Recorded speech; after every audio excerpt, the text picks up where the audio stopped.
Good evening, Dr. Shyam.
नमस्कार। कैसे हैं? Good morning everyone. 16वें दिन पे हम पहुंच गए हैं सफर के, और इतना उत्साहित हूँ, इतना एक्साइटेड हूँ आपके साथ आज। और ये सुनहरा सफर जो हमारा अभी तक रहा है, जो हमने शुरू किया था पहले दिन, जब हमने जाना था व्हाई हेल्थ, व्हाई नाउ, वो अर्जेंसी जो इस देश को 140 करोड़ लोगों को इंतजार है कि वो उनकी जिंदगी में हम कैसे ये मॉर्निंग न्यूट्रिशन को ढालने वाले हैं। 85% से ज्यादा लोग एक न्यूट्रिशियस ब्रेकफास्ट नहीं ले रहे हैं, और उसके कारण जो लाइफस्टाइल डिजीजेस हैं, 65% से ज्यादा लोग लाइफस्टाइल डिजीजेस से मर रहे हैं। आपका लाइफ स्पैन तो बढ़ रहा है, पर आपका हेल्थ स्पैन नहीं। और हम चाहते क्या है? हम चाहते हैं एक हेल्दी लाइफ, जो कि एक मॉर्निंग न्यूट्रिशन का प्रोग्राम लाने वाला है। फिर हमने समझा कि हमें क्या खाना चाहिए और हमें कब खाना चाहिए और हमें कैसे खाना चाहिए। क्योंकि जब हम अपनी न्यूट्रिशन पूरी करने की बात कर रहे हैं, तो ये तीन चीजें बहुत जरूरी है। और यहां भी हमें समझ आया कि ये जो मॉर्निंग है, ये बहुत इंपॉर्टेंट है। उसके बाद 3 दिन हमने डेप्थ में शाम और टीम से समझा कि ये मॉर्निंग ही क्यों होनी चाहिए। ये आफ्टरनून क्यों नहीं हो सकती, या ये कोई इवनिंग क्यों नहीं हो सकती, ये रात क्यों नहीं हो सकती, ये मॉर्निंग में ही क्यों लेनी है न्यूट्रिशन। 3 दिन तक हमने इसको डिटेल में समझा और समझा कि मॉर्निंग न्यूट्रिशन के कितने फायदे हैं। आपकी डाइजेशन के लिए फायदा है, आपकी मेंटल एजिलिटी, फोकस, कंसंट्रेशन, आपके ब्रेन के लिए कितना फायदा है, आपके हार्ट के लिए कितना फायदा है। कितने सारे फायदे मॉर्निंग न्यूट्रिशन के हमने जाने। और आई ना होप आप ये सब अपने अपनी पिच में आपने ढाल लिया है, क्योंकि ये सारे जो एलिमेंट हैं ये आपको गाइड करने वाले हैं जब आप इस प्रोग्राम के बाद अपने फ्रेंड्स और अपनी फैमिली में जागरूकता लाने वाले हैं मॉर्निंग न्यूट्रिशन की। और उसके बाद हमने समझा कि ये जो हमारे सोल्यूशन है मॉर्निंग न्यूट्रिशन की, वो कौन कौन सी क्यूरेटेड बास्केट्स हैं। जो फाउंडेशनल एक सोल्यूशन था, जो कि मेरी फेवरेट है, प्रोटीन और फाइबर का शेक हर रोज सुबह विद डेली एन ओमेगा। और उसके फिर हमने बोला कोई ओमेगा नहीं लेना चाहता तो वो नहीं ले, और अगर कोई आपका एक प्रोटीन डेली और ओमेगा फाइबर नहीं लेना चाहता तो वो भी एक कॉम्बिनेशन था जो हमने पहले दिन समझा था। और उसके बाद हमने वेट मैनेजमेंट से कैसे हम एक मॉर्निंग न्यूट्रिशन शुरू कर सकते हैं, अगर हम केवल गट को देख रहे हैं तो वहां से हम कैसे शुरू कर सकते हैं, अगर हम मोबिलिटी को देख रहे हैं तो वहां हम कैसे कर सकते हैं, बोन एंड जॉइंट। तो ये सारा हमने क्यूरेटेड बास्केट जो आपके लिए स्पेशली क्रिएट किया है, और उसका साइंस का आधार क्या है, ये कॉम्बिनेशन ही क्यों है, और ये सुबह ही क्यों लेनी है, ये हमने दोबारा आपको इन सेशन में समझाया। आशा रखता हूं कि आपने इस सारे सेशंस को अटेंड किया, इससे जानकारी ली और इसका आप पूरा का पूरा फायदा उठाने वाले हैं। ये भी आशा रखता हूं कि आप शाइन को जरूर फॉलो कर रहे हैं। और शाइन क्या था, हर रोज सुबह भगवान को थैंक यू बोलना, एक ग्रैटिट्यूड करना कि अब हम और लोगों की जिंदगी को बदलने वाले हैं, और लोगों की जिंदगी में मॉर्निंग न्यूट्रिशन लाने वाले हैं। And have your nutrition. आज आपका शेक आपके साथ है या नहीं है, हर मीटिंग में आपके साथ रहना चाहिए। और 21 दिन के बाद तो हर रोज अपना शेक लेके आपने अपने हर ग्रुप में डालना है, और ये देखना है कि आपके साथ साथ आपकी कम्युनिटी भी वो कर रही है। और उसके बाद अपने इंटेंशन, अपने गोल एक क्लैरिटी के साथ, एक क्लियर माइंड के साथ सेट करना कि आज मैंने कितने जीवन को छूना है, कितने लोगों की ट्रांसफॉर्मेशन लानी है, कितने लोगों की जिंदगी में बदलाव लाना है, कितनों में जागरूकता लानी है मॉर्निंग न्यूट्रिशन की। और हर रोज कुछ नया सीखना है, जैसे कि आज भी आप सीखेंगे। और एक्सरसाइज शुरू करनी है, पहला कदम जरूर रखना है। कितनी सारी एक्सरसाइजेज हम शेयर कर रहे हैं, let's make sure we are embracing that. तो ये सब जानकारी के बाद अगर लोग कन्विंस हो गए कि हाँ ये क्यूरेटेड बास्केट तो लेना है, मॉर्निंग न्यूट्रिशन तो जरूरी है, इतना सारे फैक्ट है, इतना सारा डेटा है, उसके बाद लोग पूछ सकते हैं कि हाँ प्रोटीन, डेली फाइबर, ओमेगा तो लेंगे, बट न्यूट्रलाइट क्यों, बाजार में और सस्ते भी तो हैं, वो क्यों ना लें। तो आज का जो सेशन है वो हम आपको ये जानकारी देने वाले हैं कि एक बारी जो वो कन्विंस हो गए, पहले आपने उनमें अर्जेंसी क्रिएट करी, अर्जेंसी के बाद आपने उनको मॉर्निंग का कॉन्टेक्ट सेट किया, मॉर्निंग कॉन्टेक्ट के बाद आपने उनके लिए क्यूरेटेड बास्केट सजेस्ट करी। और जब वो बास्केट पे कन्विंस हो गए तो उन्होंने पूछा यार दाम इतना ज्यादा है, ये न्यूट्रलाइट क्यों। तो ये न्यूट्रलाइट ईक्यू की जानकारी आज हम देने वाले हैं, और हमारे साथ डॉक्टर श्याम जुड़े हैं कैलिफोर्निया से। कितना एक्साइटेड रहता हूं मैं डॉक्टर श्याम को सुनने के लिए। Doctor Shyam, over to you. Jai ji. Good morning सबको मेरी तरफ से। वाह, क्या बढ़िया तरीके से आपने एक्सप्लेन किया।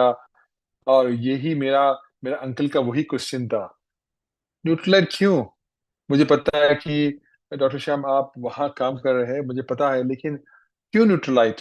तो मैंने जो आज मेरा टीम जो बताने वाले हैं, आपको समझ आएगा क्यों न्यूट्रलाइट। हमारा रिसर्च, हमारा लैब्स, हमारा पीपल।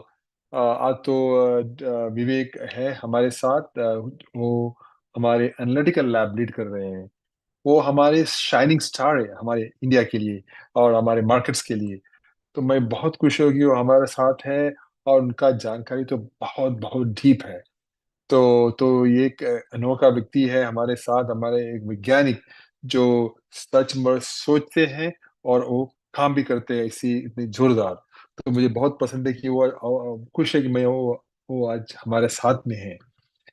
लेकिन विवेक आने से पहले मैंने, जैसे कि अजय अजय ने बताया कि हेल्थ स्पैन है हमारे one of the most important हमारा हेल्थ के लिए, राइट। हमारा हेल्थ स्पैन है, लॉन्ग लाइफ तो सब जी सकते हैं, लेकिन हेल्थ स्पैन, जो जहाँ हम हमें बीमारी नहीं पड़ते, हमारा बीमारी हो यू नो, सो उससे बचने के लिए क्या है, क्या क्या तरीका है। और मैंने ये भी पूछा कि कौन सा ऑर्गन्स है जो हेल्थ स्पैन को कंट्रोल कर सकते हैं। तो वहां तो मैं मुझे समझ में आ गया कि 6-7 ऑर्गन्स है। उसमें से एक ऑर्गन है ब्रेन, फिर दूसरा है मस्कुलोस्केलेटल, हमारी हड्डियां और मसल्स, फिर है हमारे गट हेल्थ, हमारे गट, फिर है हमारे क्या है, लिवर, और फिर लंग। तो 6-7 ऑर्गन्स है जो हमारे हेल्थ स्पैन को बहुत कंट्रोल कर सकते हैं। तो आपको पता है कि हमारे न्यूट्रिशन हर वक्त टारगेट है इस हेल्थ स्पैन को सपोर्ट करने के लिए। लेकिन आज मैं वो एक ऑर्गन के बारे में बात करूंगा जो हेल्थ स्पैन के लिए बहुत इंपॉर्टेंट है, वो है ब्रेन, हमारे दिमाग की, राइट। तो आज मैं आपके एक इंटरेस्टिंग रिसर्च शेयर करना चाहता हूं जो नेचर एजिंग में पब्लिश हुई थी। किस महीने में? इस महीने में, फ्रेश। और नेचर एजिंग एक इतना बढ़िया जर्नल है, साइंटिफिक जर्नल है, जो उसमें पब्लिश करते हैं। मैं तो उनको नमस्कार ही बोलता हूँ, क्योंकि वो उनका उनका वो वैज्ञानिक तो बहुत अलग होते हैं। तो ये स्टडी बताते हैं कि हमारी डाइट कैसे हेल्थी ब्रेन एजिंग को सपोर्ट कर सकती है। और कॉग्निटिव डिक्लाइन, जिसके मतलब है कि हमारे हमारे जो यू नो अलर्टनेस है, जो आईज ईयर्स सब, कॉग्निशन, हमारे अंडरस्टैंडिंग, ब्रेन की अंडरस्टैंडिंग, उसको स्टॉप कैसे कर सकते हैं। तो रिसर्चर्स ने कुछ स्पेसिफिक न्यूट्रिएंट्स को आइडेंटिफाई किया है जो ब्रेन हेल्थ और कॉग्निटिव फंक्शन को एनहांस करते हैं। वेरी इंटरेस्टिंग, बहुत बहुत बढ़िया स्टडी। तो इस स्टडी में 100 एडल्ट ले लिया जो 65 से 75 साल के थे। रिसर्चर्स ने दो ब्रेन हेल्थ में बांटा। क्योंकि वो कैसे बांटा, उन्होंने उन्होंने 100 एडल्ट्स को इंटरव्यू किया और उनका ब्रेन का इमेजिंग भी किया, जैसे एमआरआई, पीईटी का इमेजिंग सब किया। और समझ में आ गया कि इसमें दो ग्रुप हैं। एक ग्रुप जो 65 to 75 साल के हैं, लेकिन उनका ब्रेन का एज बहुत ज्यादा है। दूसरे ग्रुप है 65-75 के ही ग्रुप है, लेकिन जब उन्होंने स्कैन किया और इंटरव्यू ले लिया, उनको पता पता लगा कि ये ग्रुप जरा, उनका ब्रेन जरा जवान है। तो उनका क्वेश्चन ये था कि क्यों जवान है इनके ब्रेन, क्या कुछ फैक्टर्स है इनके ब्रेन पे, क्या खाते हैं इन लोग, इन, क्यों इनका इनका दिमाग इतने यंग रहते हैं। तो उनको बोलते हैं डिलेड एजिंग, उनका एजिंग डिले हो गया, राइट। तो डिलेड एजिंग का की न्यूट्रिएंट प्रोफाइल में ऑलमोस्ट 13 एसेंशियल न्यूट्रिएंट्स पाए गए। 13 एसेंशियल न्यूट्रिएंट्स, उसमें से मैं कुछ बताऊंगा आपको। एक था मेरा फेवरेट, ओमेगा 3 फैटी एसिड्स। तो जी, ओमेगा 3 फैटी एसिड्स वो लिंक है हमारे डिलेड ब्रेन एज के लिए, ब्रेन एजिंग को रोकने के लिए। उसमें ओमेगा 3 फैटी एसिड्स में उन्होंने पाया गया कि एएलए और ईपी है, दो important nutrients omega 3 fatty acids के। दूसरे फैमिली है लूटीन और जियाजांदीन। आपको पता है अमेरिकी प्रोडक्ट लूटीन जियाजांदीन के। सो लूटीन और जियाजांदीन भी थे उसमें। फिर तीसरे है विटामिन ई, और फोर्थ है खोलिन। नाउ ये सब nutrients fish, flax seed, colourful fruits, vegetables, nuts, seeds, eggs और सोयाबीन में मिलते हैं, और इन्फ्लेमेशन को रिड्यूस कर सकते हैं पॉसिबली, और ब्रेन सेल्स को प्रोटेक्ट कर सकते हैं, राइट। सो इन न्यूट्रिएंट्स का बेनिफिशियल इफेक्ट्स इंडिपेंडेंट है डेमोग्राफिक फैक्टर से, बॉडी साइज और फिजिकल फिटनेस लेवल से। इसका मतलब क्या है कि अगर आप इन न्यूट्रिएंट्स को अपनी डाइट में शामिल करें तो हर कोई इसका फायदा उठा सकता है, राइट। हर कोई इसका फायदा उठा सकता है, चाहे उनका बैकग्राउंड या फिजिकल कंडीशन कुछ भी हो। यही यही रिसर्चेस बताते हैं, हमें सूचना देती है कि अगर आपको इन बेनिफिशियल न्यूट्रिएंट्स हैं आपके ब्लड में, इसका मतलब है कि आप पॉसिबली पॉसिबली इनके ये जो सब्जेक्ट देखे उनका उनका ब्रेन हाइपोथेसिस था कि सिद्धांत था कि because of this omega 3 fatty acids, lutein, जियाजिन, विटामिन ई, कोलिन, इसके लिए इनका ब्रेन ब्रेन का एजिंग जरा डिले हो गया, राइट। तो ये है एक कमाल का स्टडी। तो ये फाइंडिंग्स दिखाती है कि डाइट का ब्रेन हेल्थ पर कितना पावरफुल इम्पैक्ट हो सकता है। देखो, हमारी कॉन्शियस डाइटरी चॉइस से हम हेल्थी ब्रेन एज को प्रमोट कर सकते हैं और कॉग्निटिव फंक्शंस के इंप्रूव कर सकते हैं। ये एक बहुत होपफुल और प्रैक्टिकल पैथ है, राइट। आइए इस नॉलेज को अपनाइए और इन वाइटल न्यूट्रिएंट्स को अपनी डेली मील्स में शामिल करें एक ब्राइटर हेल्थियर फ्यूचर के लिए, राइट। यही था मेरा आज का सोच team.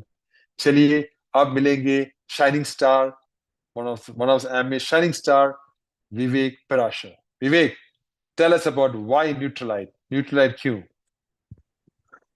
Yeah, good evening, Dr. Sham. Good morning, everyone. Morning. Please confirm if my voice is audible. Yes, clear. Yeah. So thank you, Dr. Sham. आप हर दिन जो अपनी नई नई रिसर्च की समरीज हमें बताते हैं, हम सबको एनलाइटन करते हैं, ये अपनी हेल्थ और अपनी वेलबींग का ध्यान रखने के लिए, अपने आप के लिए और अपने परिवार और अपने समाज और अपनी कम्युनिटी के लिए। अजय सर ने भी बात की कि हम वाई न्यूट्रलाइट, जब मार्केट में कई सारे ऑप्शंस अवेलेबल हैं और अगर हम इस चीज़ के लिए अवेयर हैं कि हेल्थ सप्लीमेंट्स की ज़रूरत है, उसके बाद भी क्यों हम सिर्फ न्यूट्रलाइट पर भरोसा करें। सबसे पहले तो मैं उन लोगों को भी थैंक यू देना चाहता हूं जिन्होंने इतने साल वर्षों से अपने भरोसे को, अपने विश्वास को न्यूट्रलाइट पर बनाए रखा है और अपनी सेहत को बेहतर बनाया है। प्लीज मुझे अलाउ करें मेरी स्क्रीन शेयर करने के लिए, एंड गिव मी मिनट।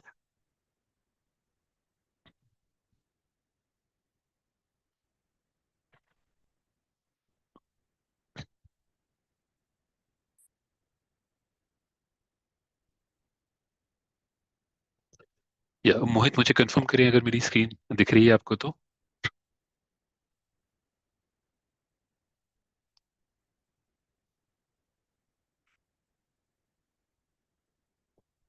मोहित।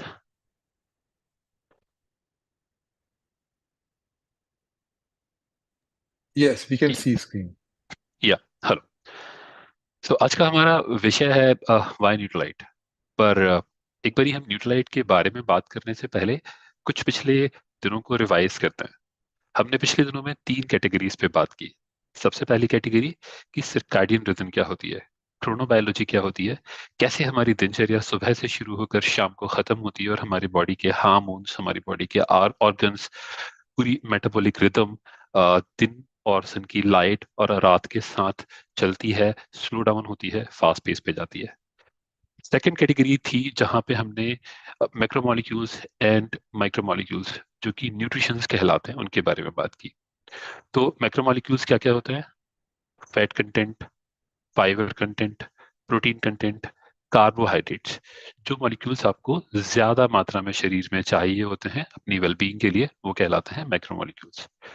कुछ ऐसे भी तत्व हैं जो कि कम मात्रा में आपके शरीर को चाहिए होते हैं बट बहुत जरूरी हैं, उन्हें हम बोलते हैं माइक्रोमोलिक्यूल्स। माइक्रोमोलिक्यूल्स में क्या क्या हमने पिछले कुछ दिनों में सीखा? हमने सीखा कि विटामिन क्यों जरूरी हैं, फाइटो कंपाउंड्स क्यों जरूरी हैं, मिनरल्स हमारे शरीर के लिए क्यों जरूरी हैं। थर्ड कैटेगरी जो हमने इसमें बात की वो की हमने स्पेशलिटी सेगमेंट्स के बारे में। नाउ स्पेशलिटी सेगमेंट्स में हमने क्या पढ़ा कि गट हेल्थ क्यों जरूरी है और गट हेल्थ के लिए किस तरह के प्रोडक्ट या किस तरह के न्यूट्रिएंट्स की जरूरत होती है।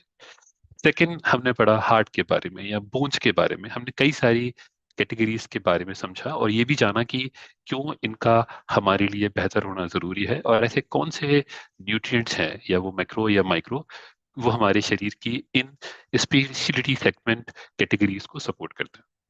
आज इन्हीं सबको हम समराइज करते हैं कि वाई न्यूट्रलाइट, हमें न्यूट्रलाइट के प्रोडक्ट्स या न्यूट्रलाइट या न्यूट्रिएंट्स क्यों चाहिए।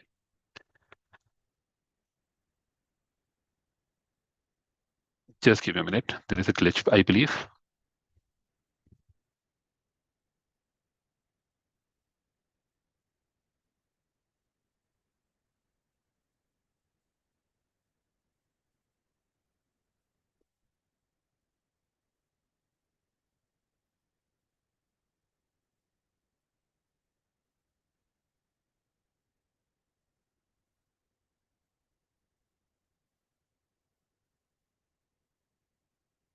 या हियर वी गो। तो कुछ क्विक फैक्ट्स हैं हमारे लिए, जैसे न्यूट्रलाइट पूरे वर्ल्ड का कई सालों से विटामिन एंड डाइटरी सप्लीमेंट्स का नंबर वन ब्रांड है। न्यूट्रलाइट सिर्फ डाइटरी सप्लीमेंट्स में विटामिन का ही नहीं, प्रोटीन भी दुनिया का सबसे ज्यादा सेलिंग एंड सबसे बेहतरीन क्वालिटी प्रोडक्ट है। दुनिया का सबसे बड़ा प्रोटीन सप्लीमेंट ब्रांड न्यूट्रलाइट है। न्यूट्रलाइट हेल्दी फैट जो हमने समझा, ओमेगा सप्लीमेंट्स का भी इस पूरे विश्व का सबसे बड़ा ब्रांड है। न्यूट्रलाइट सिर्फ वर्ल्ड में विटामिन एंड डाइटरी सप्लीमेंट की हम जब बात करते हैं तो कई सारे प्रोडक्ट्स ऐसे होंगे जिनमें केमिकली सिंथेसाइज्ड मैक्रोमोलिक्यूल्स या माइक्रोमोलिक्यूल्स या एक्टिव्स यूज किए जाते हैं, जबकि न्यूट्रलाइट में उनके अपने फॉर्म्स हैं, अपने फॉर्म्स जो कि सर्टिफाइड ऑर्गेनिक फॉर्म्स हैं।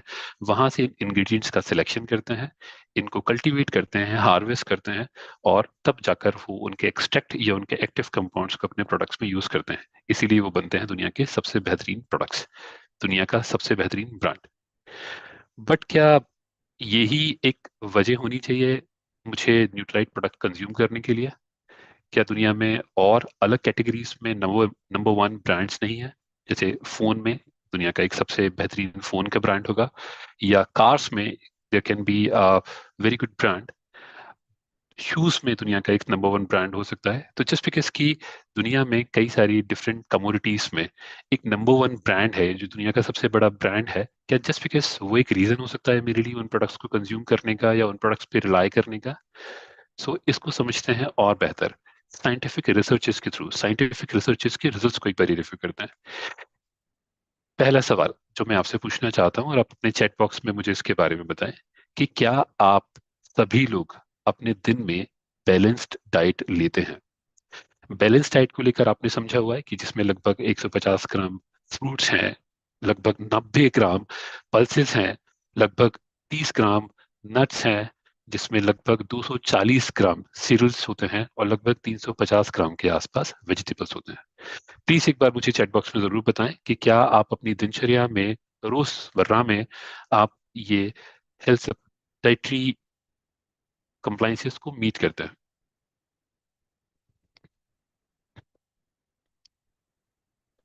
ओके, राधना जी बोलते हैं नो, अनुराधा मैम बोलती हैं नो, वसुधा मैम बोलती हैं नो, ओके, ऋतु शर्मा बोलती हैं नो। लगभग आप में से सभी ने ये बोला है कि आप लोग एक बैलेंस डाइट नहीं लेते। आप में से वो लोग जो बैलेंस डाइट लेते हैं उनके लिए भी हमारे पास कुछ डेटा है जो मैं आपको दिखाना चाहता हूँ। सबसे पहली चीज तो कि जब हम खेतों में किसी फसल को उगाते हैं, उनकी हार्वेस्टिंग करते हैं, उनको वहां से निकालते हैं और गोदाम के थ्रू या मार्केट के थ्रू आप तक पहुंचाते भी हैं, उनमें लगभग लगने वाला जो एक दिन होता है वो, जैसे ग्रीन बीन्स के लिए लगभग 10 से 15 दिन में वो आपके पास तक कंजम्पशन के लिए डिलीवर किए जाते हैं। कैरेट्स में भी लगभग 9 से 10 दिन तक लगते हैं आप तक पहुंचने में। आप जानते हैं कि जिन एप्पल्स की आप बात करते हैं वो इस कंट्री के स्पेसिफिक रीजन्स में पाए जाते हैं, और अगर आप एक कंट्री के दूसरे रीजन्स में रहते हैं तो वहां तक पहुंचने में ये लगभग 10 से 15 दिन का टाइम, या हो सकता है 30 डेज का टाइम भी ले लें। आजकल कोल्ड स्टोरेज में बहुत लंबे वक्त तक फूड ग्रेन्स को और फ्रूट्स एंड वेजिटेबल्स को स्टोर किया जाता है। ये जानना हमारे लिए बहुत जरूरी है कि जैसे ग्रीन बीन्स में लगभग 10 से 15 दिन के बाद उनकी जो न्यूट्रिएंट्स वैल्यूज हैं उनमें लगभग 45% तक की कमी आ जाती है। सिमिलरली अगर आप कॉलीफ्लावर्स या कि गोभी की अगर बात करें तो लगभग 6 से 16 दिन तक अगर उनका स्टोर किया जाए तो उनमें लगभग 25% तक न्यूट्रिएंट्स की कमी आ जाती है। गाजर जो कि हम बहुत इजीली अवेलेबल है, उसमें भी लगभग 9 से 10 दिन में 10% तक के न्यूट्रिएंट्स की कमी आ जाती है। न्यूट्रिएंट्स की कमी आने की कई सारी और भी वजह हैं। दो मेजरली इनकी दो वजह है। पहली वजह है कि सॉइल डिप्लीशन। इस समय जमीन की उर्वरक क्षमता शायद उतनी नहीं है जितनी 50 साल पहले या उतनी 100 साल पहले थी। तो आज जो फ्रेश फ्रूट्स या वेजिटेबल्स भी आपको मिलते हैं, उनकी न्यूट्रिएंट्स क्वालिटी भी पहले के मुकाबले कम हो गई है। दूसरी हमारी कुकिंग प्रोसेसेस। जैसे हम घर पे खाना बनाते हैं तो हम सब्जियों को हाई टेम्परेचर पे बॉईल करते हैं, फ्राई करते हैं, और ये कुकिंग टाइम है कई बार बड़े लंबे वक्त तक के लिए चलता है। लगभग हम आधे आधे घंटे या 15 मिनट तक के लिए उनको पकाते रहते हैं। हीट में हम ये जानते हैं, हमने विटामिन प्रोफाइल के दौरान समझा और पढ़ा भी सही, कि हीट से ज्यादातर विटामिन डिग्रेड हो जाते हैं। उनमें डिग्रेडेशन आता है, मीन्स कि उनकी एक्टिव्स जो हैं वो खत्म हो जाता है। तो अगर आप लंबे वक्त तक प्रोडक्ट को हीट करेंगे तो उनकी न्यूट्रिएंट्स वैल्यूज में कमी आ जाएगी।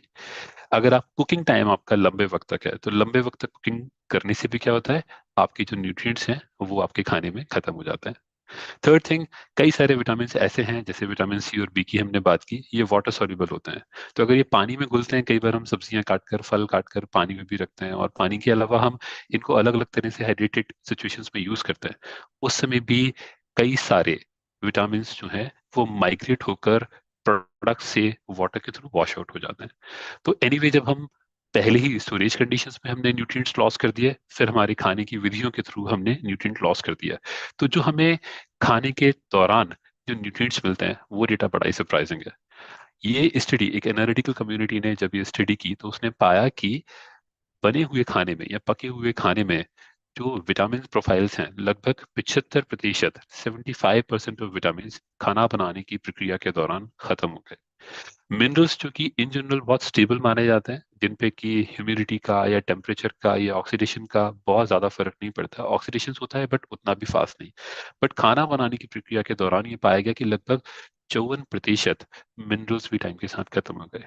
कई सारे फाइटो एक्टिव्स जो हैं वो लगभग ना के बराबर रह जाते हैं, जिनमें कि पॉलीफिनॉल्स या फ्लेवोनॉइड्स आते हैं। खाना बनाने की प्रक्रिया में वो लगभग नील हो जाते हैं, जीरो हो जाते हैं। तो अगर आप एक ओवरऑल प्रोफाइल को देखें तो लगभग 50% से ज्यादा न्यूट्रिएंट्स आपने खो दिए होते हैं खाना बनाने की प्रक्रिया के दौरान, जिसमें एक बहुत बड़ा फैक्टर आता है कि ये सॉइल डिप्लीटेड होने की वजह से ये न्यूट्रिएंट्स पहले ही फूड में कम होते हैं। तो अगर 10 से 15% आपने फूड में पहले खो दिए, लगभग 50-55% आपने खाना बनाने की प्रक्रिया के दौरान खो दिए, तो लगभग आपने 60 से 70% न्यूट्रिएंट्स इस पूरी प्रोसेस में खो दिए। तो आपको मिलता है बहुत कम। अब फिर से मैं वही सवाल पूछता हूँ कि वाई न्यूट्रलाइट? क्या अब भी हमें लगता है कि जस्ट बिकॉज की ये एक दुनिया का सबसे बड़ा ब्रांड है, दुनिया के सबसे बेहतरीन प्रोडक्ट बनाता है, इसीलिए मुझे ये प्रोडक्ट लेना चाहिए? या मुझे अब अपने आप से सवाल करना चाहिए कि सच में जो मैं खाता हूँ क्या वो बैलेंस डाइट है?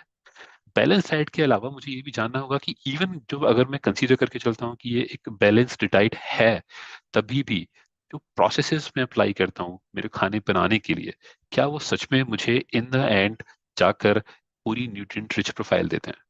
अच्छा, एक और सवाल है मेरा आपसे। मैं आपसे न्यूट्राइट के और कंपोनेंट के बारे में बात करूं, उससे पहले आप मुझे ये बताएं कि आप में से कितने लोग हैं जो साल में लगभग एक बार अपने ब्लड प्रोफाइल या अपने हेल्थ का चेकअप कराते हैं।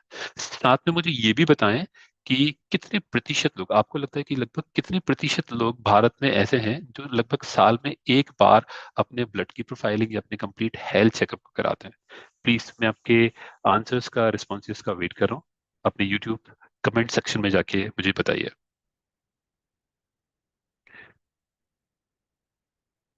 ओके,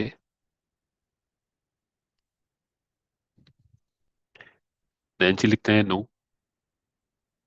काफी सारे लोगों की, प्रीति मैम ने लिखा हुआ है कि नो। ओके, शुभ्रांशु लिखते हैं यस। यस, नारद जी लिखते हैं नो। एक बड़ी चीज स्टडी बताता हूँ मैं। अगर आप सर्च करेंगे तो पाएंगे कि इंडिया में अर्बन पॉपुलेशन जो है, जिसमें लगभग 12% लोग ही अपने साल में हेल्थ चेकअप कराते हैं, लगभग 85% से ज्यादा लोग ये टेस्ट नहीं करवाते। विलेज पॉपुलेशंस में यही डेटा जो है, लगभग 95% लोग अपने health checkup annual routine basis पे नहीं करवाते, लगभग 5% करवाते हैं। अगर हम इनका ओवरऑल एवरेज निकालें पूरे भारत का, तो लगभग 8 से 9% लोग ही ऐसे हैं जो साल में अपनी कंप्लीट हेल्थ चेकअप को करवाते हैं। इनमें से भी काफी सारे लोग जो ऑफिसेस में या अपने हेल्थ इंश्योरेंस की वजह से करवाते हैं, हमारे अंदर वो जील नहीं है। उसकी वजह है कि इवन मैं अपने घर पे भी बात करूं तो मेरी माँ से अगर मैं कहूं कि आपने आपका हेल्थ चेकअप कराते हैं, आपकी एक ब्लड प्रोफाइल कराते हैं, तो उनका सबसे पहला डर रहता है कि एक बारी अगर ब्लड चेक कराने गए या हेल्थ चेकअप कराने गए तो कोई ना कोई खामी, कोई ना कोई कमी डॉक्टर जरूर निकाल देगा। डॉक्टर का काम ही होता है खामियां निकालना, तो वो खामियां निकाल देगा और मैं तो बेहतरीन हूँ। कई बार हमारी सोच की वजह से हम बड़े परेशान होते हैं। हेल्थ की क्रिटिकलिटीज को, हेल्थ में हमारी न्यूट्रिएंट्स प्रोफाइल किस तरह की है, हमारी फैटी एसिड प्रोफाइल कैसी है, हमारा हार्ट कैसे काम करता है, हमारी ब्लड प्रोफाइल कैसी है, इस सब के बारे में जानने का हमें अधिकार भी है और हमारी जिम्मेदारी भी है। और ये हम उम्र के जितने जल्दी इस शुरुआती पड़ावों में ये काम करेंगे, उतना ही हम बेहतर जिंदगी गुजारेंगे। डॉक्टर श्याम ने अपनी बात के दौरान कहा कि जिंदगी जितनी होनी चाहिए उतना ही जरूरी है हमारा हेल्थ स्पैन। अगर हमारा हेल्थ स्पैन ठीक है तो हम ज्यादा बेहतर जिंदगी गुजारते हैं। इसीलिए अब हम और बात करेंगे कि क्यों हेल्थ सप्लीमेंट हमें चाहिए। हम अगर सच में अपने लिए जिम्मेदार हैं तो हमें जानना होगा कि हमारी प्रोफाइल्स हम कराएं। हमारी प्रोफाइल्स में जिन सब्सटेंसेस की कमी निकल के आती है उनके बारे में हम हेल्थ सप्लीमेंट्स लेनी शुरू करें। अब हम हेल्थ सप्लीमेंट्स में, जैसे अजय सर ने अपनी बातों के दौरान कहा कि मार्केट में कई सारे सस्ते ऑप्शंस अवेलेबल हैं, कई सारे ऐसे ऑप्शंस भी अवेलेबल हैं जो इजी मिल जाएंगे आपको, आप बाहर जाएंगे और जाते से ही आपको मिल जाएंगे। बट फिर हम क्यों न्यूट्रलाइट के बारे में बात करते हैं? क्योंकि न्यूट्रलाइट की जो फिलॉसफी है वो है प्लांट फॉरवर्ड। हमारा न्यूट्रलाइट का पूरा कॉन्सेप्ट 5 फाउंडेशनल पिलर्स पे टिका हुआ है, जिनमें सबसे पहला आता है प्लांट फॉरवर्ड, दूसरा आता है सेफ एंड प्योर, तीसरा आता है इफेक्टिवनेस, फोर्थ आता है बैलेंस्ड प्रोफाइल, एंड फिफ्थ आता है एनवायरमेंटल स्टीवर्डशिप। इन पांचों पिलर्स को हम वन बाय वन समझते हैं। सबसे पहला है प्लांट फॉरवर्ड इनोवेशन। अच्छा, एक चीज हमें समझने की जरूरत है कि हम किसी भी कंपाउंड में, किसी भी फॉर्मुलेशन में 3 तरह के इंग्रेडिएंट हो सकते हैं। सबसे पहला इंग्रेडिएंट हो सकता है जो केमिकली सिंथेसाइज्ड किया गया हो, केमिकल प्रोसेसेस के थ्रू बनाया गया हो। दूसरा हो सकता है एनिमल डेराइव्ड, कि हमने पशुओं से, जैसे पशुओं की चर्बी से हम फैट एक्सट्रैक्ट कर लेते हैं और फिर उस फैट को देना लोगों को शुरू कर देते हैं। तीसरा होता है जहां हमने नेचुरल प्रोडक्ट्स को यूज करना शुरू किया, एग्रीकल्चरल प्रोडक्ट्स को, हर्बल प्रोडक्ट्स को यूज करना शुरू किया। तीनों कैटेगरीज में से कौन कौन सी तीनों category? Chemically synthesized, animal derived and plant originated. इन तीनों कैटेगरीज में साइंस ने प्रूव किया है कि natural sources, plant origin, agricultural sources से मिलने वाले तत्व ज्यादा बेहतर होते हैं। आपकी बॉडी में उनकी बायो अवेलेबिलिटी ठीक होती है, उनके उनके साइड इफेक्ट्स कम होते हैं। आप इसे सभी लोग, चाहे स्पाइसेस के नाम पर या आप घर पे आने वाली फूल फल सब्जियां, ये आप बचपन से अब तक कंज्यूम करते चले आ रहे हैं और आपने पाया कि इनके साइड इफेक्ट्स तो एटलीस्ट नहीं होते आपको। तो ये ज्यादा बेहतर प्रोडक्ट माने जाते हैं। इसीलिए हम हमारे रिसर्च के दौरान ये इंश्योर करते हैं कि हमारे सारे बॉटनिकल फाइटोन्यूट्रिएंट रिच हों। हम उनकी कल्टीवेशन, उनकी प्रोसेसिंग इस तरह से करते हैं कि उनके नेचुरल इंग्रेडिएंट्स प्रिजर्व्ड रहें, खत्म ना हो। और इस तरह से हम ये इंश्योर करते हैं कि आप तक पहुंचे दुनिया के सबसे बेहतरीन प्रोडक्ट। जब हम बात करते हैं सेफ्टी की, तो सेफ्टी में बेसिकली 3 तरह की फिलोसफीज या 3 तरह के कॉन्सेप्ट होते हैं। सबसे पहला ग्रीन या क्लीन प्रोसेसेस। जैसे हमने अगर किसी एक्टिव कंपाउंड का एक्सट्रैक्शंस करना है, पर से हमने हल्दी में से करक्यूमिन निकालना है या अश्वगंधा में से हमने विथनोलाइट कंटेंट निकालना है, क्योंकि इनके एक्टिव्स जो होते हैं वही आपकी बॉडी में बेहतर रिजल्ट्स या एफिकेसी प्रोवाइड कराते हैं। उनको निकालने के लिए कई लोग होंगे जो शायद हार्मफुल केमिकल्स का इस्तेमाल करते होंगे, जिनमें मिथनॉल हो सकता है, एसीटोन हो सकता है, एसीटोनाइट्राइल हो सकता है। हम एमवे में ये इंश्योर करते हैं कि हमारी प्रोसेसेस ग्रीन प्रोसेसेस रहें। ग्रीन प्रोसेसेस में क्या होता है? हम सिर्फ हाइड्रो अल्कोहलिक सब्सटेंसेस ही यूज करते हैं जो कि परमिटेड हैं, जिनमें अल्कोहल आता है और पानी आता है। अल्कोहल को भी हम रॉबस्ट टेस्टिंग के थ्रू ये इंश्योर करते हैं कि उसके रेसिड्यूज प्रोडक्ट्स में ना रहें। रॉबस्ट टेस्टिंग में जब हम बात करते हैं तो लगभग 200 से ज्यादा टेस्ट पैरामीटर्स पर एक प्रोडक्ट का इवैल्यूएशन किया जाता है। ये चेक किया जाता है कि प्रोडक्ट सच में बेहतर है, इसमें कोई भी कंटामिनेंट्स तो नहीं।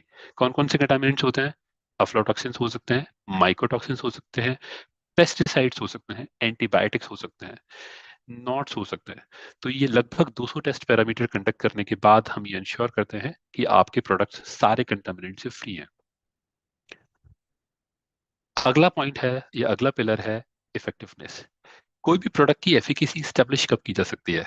जब वो प्योर हो, किसी भी इम्प्योर प्रोडक्ट में या किसी भी नॉन पोटेंट प्रोडक्ट में जिसकी अपनी पोटेंसी कम है, उससे आप इफेक्टिवनेस प्राप्त नहीं कर सकते। आपको बहुत जरूरी है कि आप सेफ एंड प्योर प्रोडक्ट का कंजम्पशन करें। तो हमें क्या करना होता है, हम ऐसे इंग्रेडिएंट्स का यूज करते हैं जिनकी एफिकेसी प्रूवन है। जैसे अश्वगंधा की एफिकेसी प्रूवन है, साइंटिफिक डॉक्यूमेंट्स उसको सपोर्ट करते हैं, so we use that kind of product line. हम हल्दी की बात करते हैं, हम तुलसी की बात करते हैं, हम इवन हमारे विटामिन प्रोफाइल्स पर से हम कैल्शियम की बात करते हैं, सारे हमारे प्लांट सोर्स से ओरिजिनेट होते हैं और इनकी एफिकेसीज प्रूवन है। एक वर्ड होता है स्टैंडर्डाइजेशन पर से। आप इस बार घर पे भी गर्मियों के सीजन है, तरबूज वाटरमेलन खाते होंगे। कई बार आप वाटरमेलन को कटवा कर देखते हैं कि वो लाल है, मीठा है, ठीक है। कई बार आप वो नहीं भी करते। हर बार जो तरबूज आप घर पे लेके आते हैं उसकी क्वालिटी अलग हो सकती है, उसकी मिठास अलग हो सकती है, उसका टेस्ट थोड़ा सा वेरी कर सकता है। आपको कई बार अच्छा लगेगा, कई बार नहीं। स्टैंडर्डाइजेशन का फायदा ये होता है कि ये जो वेरिएशन, जो आप हर बार जब एक नए प्रोडक्ट को खरीदते हैं बाजार से, तो उसमें आने वाले वेरिएशंस को रिमूव करना। अगर मैं कहता हूं कि अश्वगंधा, तो अश्वगंधा में एक्टिव पाया जाता है विथेनोलाइट कंटेंट। अगर मैंने मेरी प्रोडक्ट्स का स्टैंडर्डाइजेशन विथेनोलाइट कंटेंट पे किया है, तो हम ये इंश्योर करते हैं कि साल में किसी भी सीजन में अश्वगंधा की क्रॉप को हार्नेस किया जाए।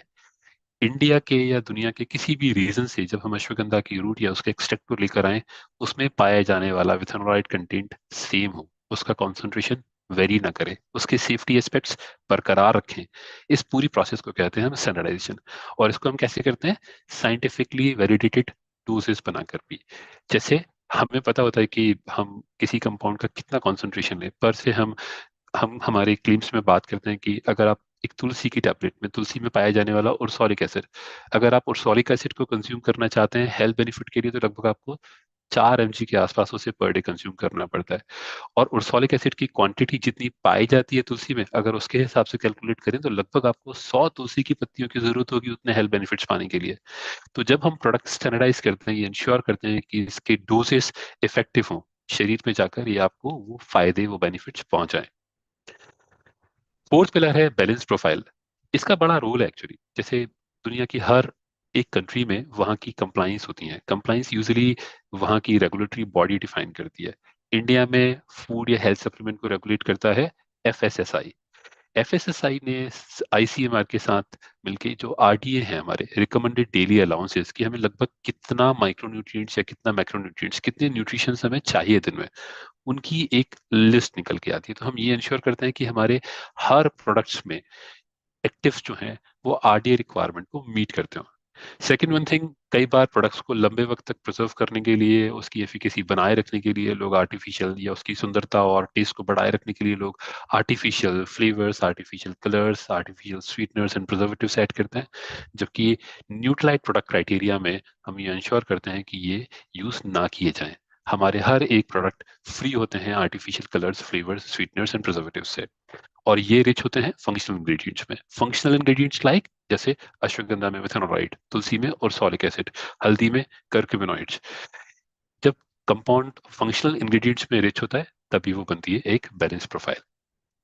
फिफ्थ एंड लास्ट इसका फाउंडेशनल पिलर है एनवायरमेंटल स्टीवर्डशिप। अच्छा, इस एनवायरमेंटल स्टीवर्डशिप में रीजनरेटिव एग्रीकल्चर का बड़ा रोल है। रीजनरेटिव एग्रीकल्चरल मतलब आप उसे रीजनरेट कर सकें। आपने एक बार कोई क्रॉप कल्टीवेट की, आपने वो कहावत सुनी होगी कि मुर्गी के रोज एक अंडे ले लो, या एक बार मुर्गी को काट के हलाल कर लो। सो यहाँ पे जरूरी किया जाता है कि उस मुर्गी की हेल्थ का भी ध्यान रखा जाए। क्यों? क्योंकि जिस जमीन से आप न्यूट्रिएंट रिच प्रोडक्ट्स ले रहे हैं, इस बार आप चाहते हैं कि आपकी आने वाली जनरेशन को भी वो मिलते रहें। और अगर आने वाली जनरेशन को मिलते रहें, तो आप क्या करेंगे, आप ऑर्गेनिक फार्मिंग की तरफ जाएंगे। आप ये इंश्योर करेंगे कि जमीन को उतने ही न्यूट्रिएंट्स वापस दिए जाएं। आप कोशिश करेंगे कि पेस्टिसाइड्स का यूज कम से कम किया जाए। इन सभी बातों का हम ध्यान रखते हैं और इस प्रोसेस को कहते हैं रीजनरेटिव एग्रीकल्चरल। हम साथ में ये भी ध्यान रखते हैं कि हमारी पैकेजिंग सस्टेनेबल हो। पैकेजिंग अगर रिसाइकिल की जा सकती है तो वो की जाए। जितना पैकेजिंग कंपोनेंट हम बनाते हैं, हम जनरेट करते हैं एक साल में, हम उतना ही पैकेजिंग मटेरियल इस कंट्री से वापस भी लेते हैं रीप्रोसेस करने के लिए। हम पीसीआरस पे काम करते हैं, which is post consumer recycled product. लगभग 30 से 50% component of plastic, specially for beauty personal care product lines, ऐसे हों जो कि रिसाइकिल्ड हो। हम ये इंश्योर करते हैं कि वाटर की एफिशिएंसी हो और एनर्जी भी रिन्यूएबल यूज की जाए। इनफैक्ट हम आगे अपनी आने वाली स्लाइड्स में बात करेंगे कि कैसे हम अपनी मैन्युफैक्चरिंग साइट जो कि मदुरई में है, वहाँ हम एनर्जी एंड वाटर की एफिशिएंसीज को यूटिलाइज करते हैं।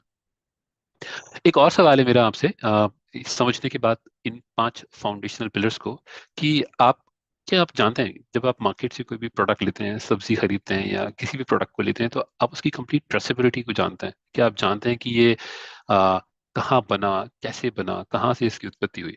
अगर आप जानते हैं या नहीं जानते तो इसके बारे में प्लीज चैट बॉक्स में अपने आंसर जरूर बताइए।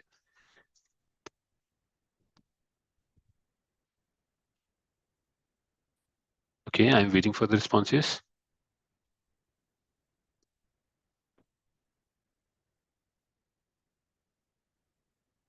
ओके, सो शौर्य लिखते हैं कि नहीं। यस, हम में से ज्यादातर लोग ये नहीं जानते कि प्रोडक्ट कहाँ डेवलप हुआ है, इसके रॉ मटेरियल्स या रॉ इंग्रेडिएंट्स कहाँ से आए, हम ये नहीं जानते। आप जो घर पे फोन यूज करते हैं, आप उसकी मैन्युफैक्चरिंग या असेंबलिंग साइट के बारे में तो जानते हैं, बट उसमें यूज होने वाले लगभग 150 कंपोनेंट कहाँ बने, कैसे बने, किस तरह से वो प्रोड्यूस हुए है, आप उसके बारे में नहीं जानते। तो हम ज्यादातर चीजों के बारे में नहीं जानते। यही है ट्रेसेबिलिटी। ट्रेसेबिलिटी का रूल क्या है? ट्रेसेबिलिटी का रूल इस तरह से है कि हम एक मेटामॉर्फोसिस, मेटामॉर्फोसिस बेसिकली एक वर्ड है जहाँ पे एक स्पीशीज, या चाहे वो प्लांट हो या वो एनिमल्स हो, अपनी फॉर्म चेंज करते हैं थ्रू आउट द लाइफ। जैसे फॉर एग्जांपल, एक मेंढक है, एक मेंढक जब अडल्ट होता है तो वो रिप्रोडक्शन के बाद एग्स प्रोड्यूस करता है, तो उस समय उसकी फॉर्म हुई एग। अगर आप एक अंडे में और एक मेंढक में अगर आप देखें तो बहुत ज्यादा फर्क है।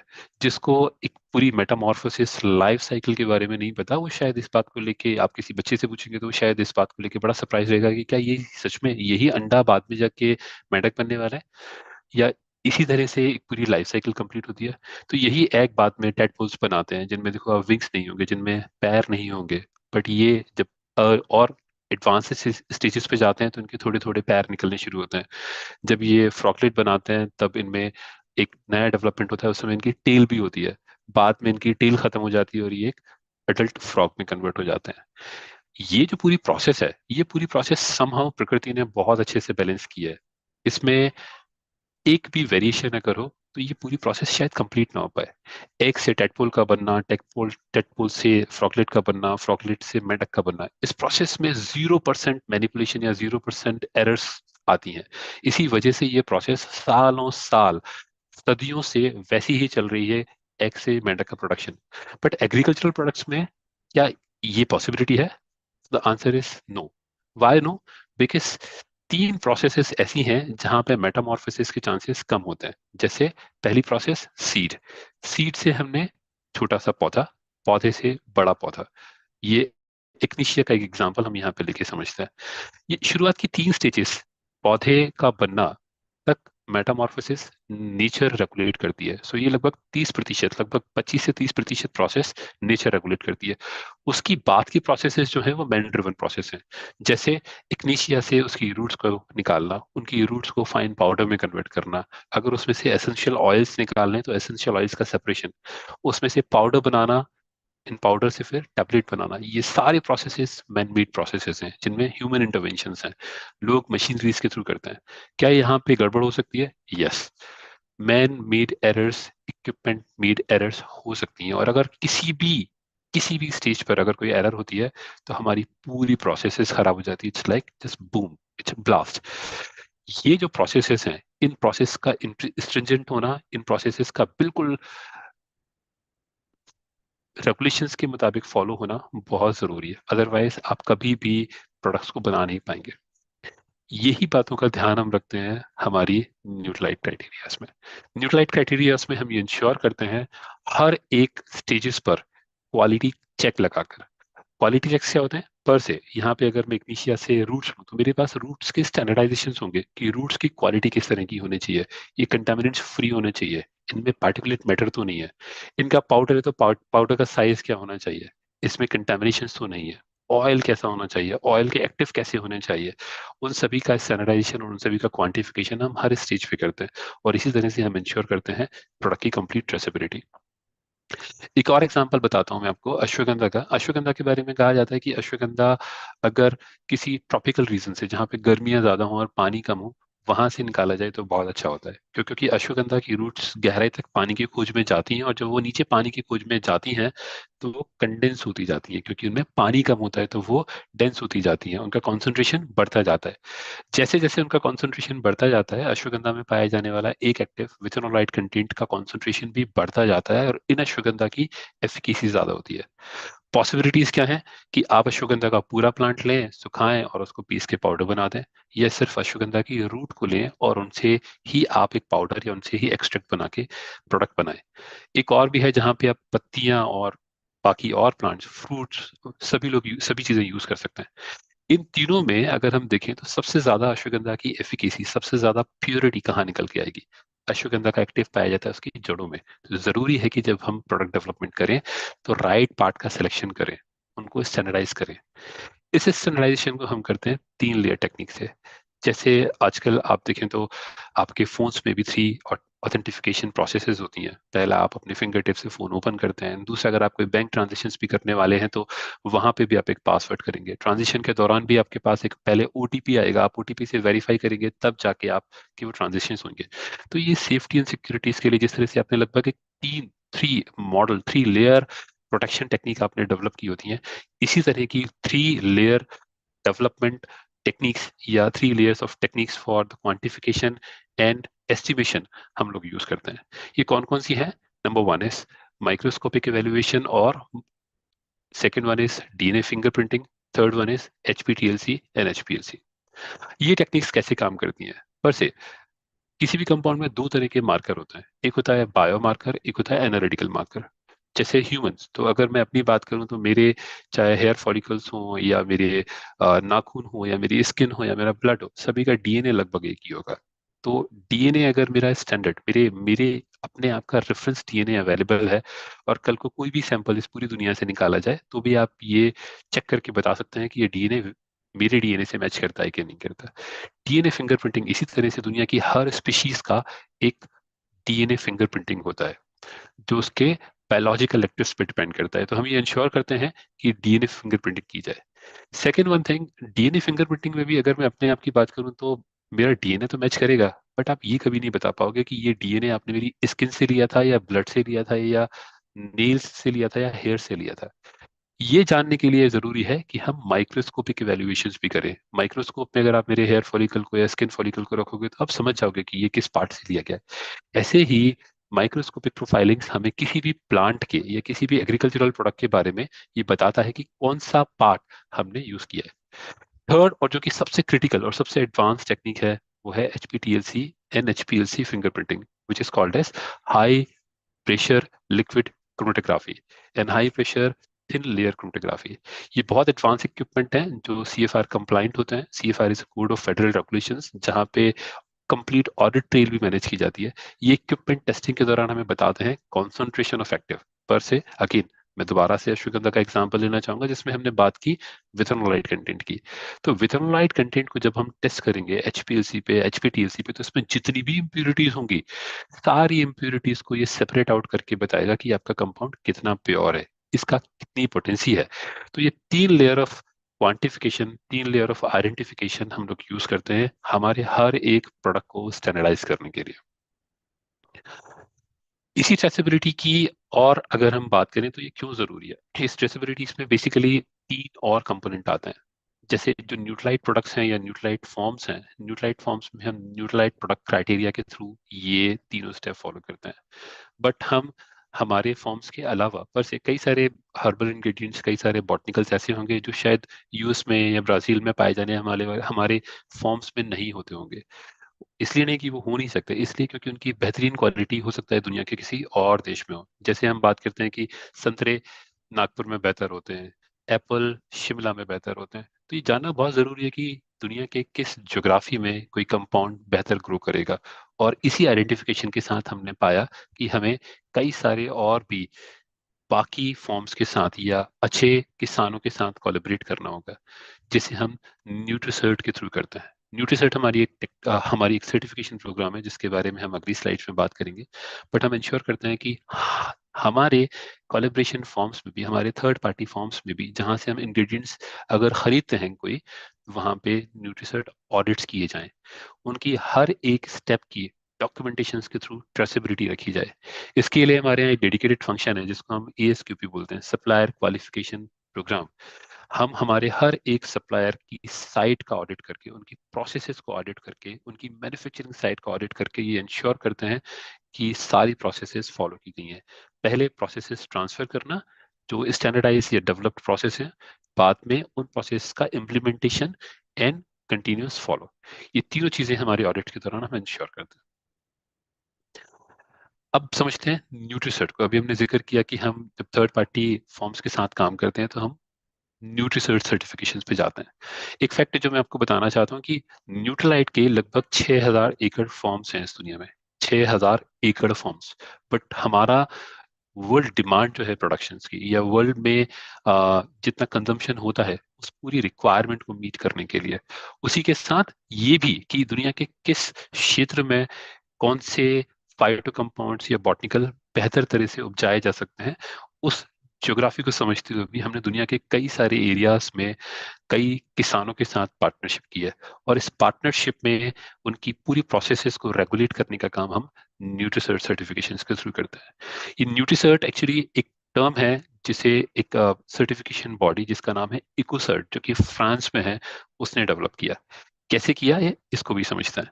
उससे पहले एक छोटा सा मेरा सवाल है कि आप में से, अगेन जैसे हमने पहले सवाल पूछा है, लगभग उसी से मिलता जुलता है, कि क्या आपको पता है कि आपके बॉटनिकल्स जो आप यूज करते हैं उनका सोर्स क्या है, उनकी ऑथेंटिसिटी क्या है? मैं आगे प्रेजेंटेशन कंटिन्यू करता हूँ, साथ में आपके रिस्पॉन्सेज का भी वेट करता हूँ। तो ये कैसे न्यूट्रीसर्ट कैसे डेवलप हुआ? तो न्यूट्रीसर्ट की जब हमने गाइडलाइन डेवलप की तो उसमें बेसिकली 5 बड़े हमने सर्टिफिकेशन बॉडीज और उनकी कंप्लायंसेस सिस्टम्स को समराइज किया। पहली, न्यूट्रलाइट। तो जैसे डॉक्टर काल ने एक जमाने में जब न्यूट्रलाइट के प्रिंसिपल्स को डेवलप किया और उन्होंने न्यूट्रलाइट खेती के तरीकों को उन्होंने ग्रो किया, डेवलप किया, न्यूट्रलाइट के सारे तरीकों, सारी कंप्लायंसेस को हमने समराइज करके एक गाइडलाइन में जब हमने कन्वर्ट किया, उस गाइडलाइन को ही हम न्यूट्रीसर्ट में ट्रांसफर करते हैं। तो ये थर्ड पार्टी ने जो हमारे न्यूट्रलाइट गाइडलाइंस को जब समझा पड़ा, उससे पहले उसने इवेल्युएट किया NPOP, जो कि है national programme for organic production, जो इंडिया का प्रोग्राम है। इंटरनेशनल स्केल पे इसी प्रोग्राम को हम बोलते हैं NOP, which is national organic programming. दो और भी टर्म्स हैं जिसमें गुड एग्रीकल्चरल प्रैक्टिसेस, गैप, और good agricultural cultivation practices and good field collection practices. Agricultural practices means किस तरह से आप खेती करते हैं, और फील्ड कलेक्शन प्रैक्टिसेस मींस किस तरह से आप खेती से उन सब्सटेंसेस को लेकर स्टोर करते हैं, प्रोसेस करते हैं। इन सभी की जो सर्टिफिकेशन बॉडीज की जो कंप्लाइंसेस है, उनको समराइज करके एक बॉडी बनाई गई या एक एक गाइडलाइन बनाई गई, विच इज कॉल्ड एज न्यूट्रीसर्ट।